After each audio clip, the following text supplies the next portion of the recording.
Hola, ¿cómo estás? Muy bien, ¿y tú qué tal? Pareces muñequita, holandesa Ah, de los de Sololoy, diría mi abuelita. de Sololoy. Hoy nos hablas de qué, mi querida Gaby. Hoy les voy a hablar acerca del lenguaje inclusivo, ¿cómo ves? Perfecto. Ya nos dices qué es, pues yo no tengo muy claro el concepto. Pues fíjate que en el último, ya vamos a cumplir un año con estas cápsulas, mi querido Lalo, y pues creo que es muy importante empezar a hablar acerca del entorno inclusivo, de cómo la sociedad, la cultura misma, tiene que ir incluyendo a las personas con discapacidad y obviamente también a los grupos vulnerables. Entonces, hoy vamos a hablar del lenguaje inclusivo y tú me dices si le sigo, Sí, nos sí, vamos a órale. una pausa o cómo Sí, le sí, hacemos. vamos, derecho.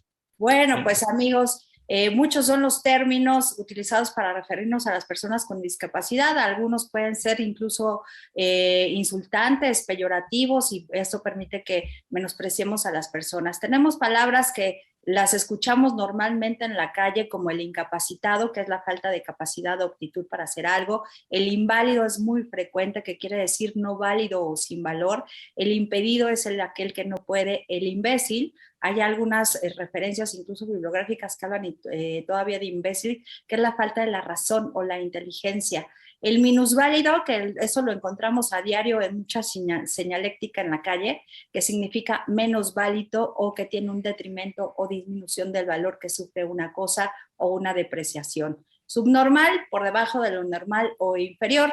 Vamos a recordar que el prefijo in significa negación, privación, lo mismo que im cuando precede una P o una B labial. El prefijo minus significa menos o sub, bajo o debajo, indicando inferioridad.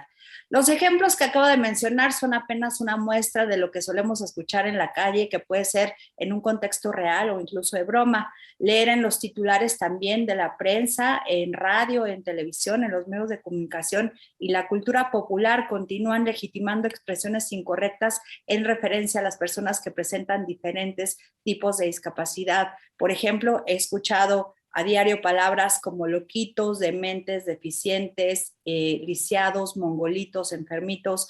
De veras, es muy triste que sigamos hablando de esta manera.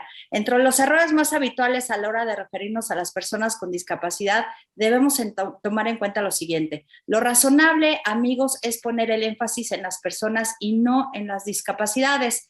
Por ejemplo, no podemos decir personas sordas, personas con ceguera, personas con autismo. O sí tenemos que hacer una estructura más completa. Primero son personas. Hay que evitar sustantivar adjetivos. Por ejemplo, decir discapacitados. Lo correcto sería utilizar la expresión personas con discapacidad. Utilizamos la palabra normal muy frecuentemente cuando comparamos a la persona con discapacidad con otro individuo o con otro colectivo social. Como ejemplo, cuando decimos las personas con discapacidad tienen menos oportunidades laborales que las personas normales. Yo les preguntaría, ¿qué es normal? Lo correcto sería referirse a estos como personas sin discapacidad y las otras personas con discapacidad. Por otro lado, suponemos que la discapacidad se sufre, se padece, se es víctima de, y lo correcto es utilizar un lenguaje más neutral y menos negativo. La persona tiene una distrofia muscular, tiene baja visión, es una persona con deficiencia auditiva, utiliza o es usuario de una silla de ruedas. También evitemos la palabra postrados. Se puede utilizar mucho para personas que están en cama o en silla de ruedas. El significado real de postrados, amigos, real, de acuerdo a la Real Academia Española, es rendir, humillar, arrodillarse a los pies de alguien. En su reemplazo, deberíamos utilizar otro tipo de expresiones como se encuentra en una cama ortopédica, utiliza una silla de ruedas.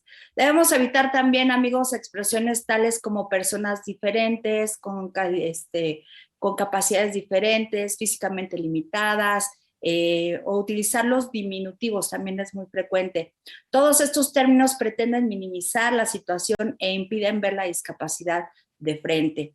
Otra de las cosas muy importantes, el mito del superhéroe o la mujer superhéroe, que, bueno, se utiliza cuando encontramos historias que sí son muy inspiradoras, pero debemos tomar en cuenta que las personas con discapacidad son iguales a todos nosotros, que buscan tener una misma calidad de vida. Obviamente, como colectivo, como sociedad, nos pertenece y es nuestra responsabilidad establecer ambientes mucho más inclusivos para que ellos lo logren hacer. Debemos adoptar una terminología más adecuada y positiva.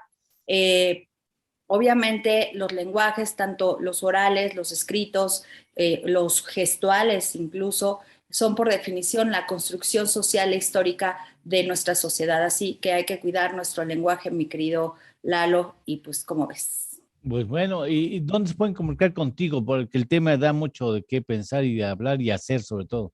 Seguiremos hablando de eso en este espacio, pero me pueden mandar un tweet a Gabriela-Soule. Gabriela-Zule.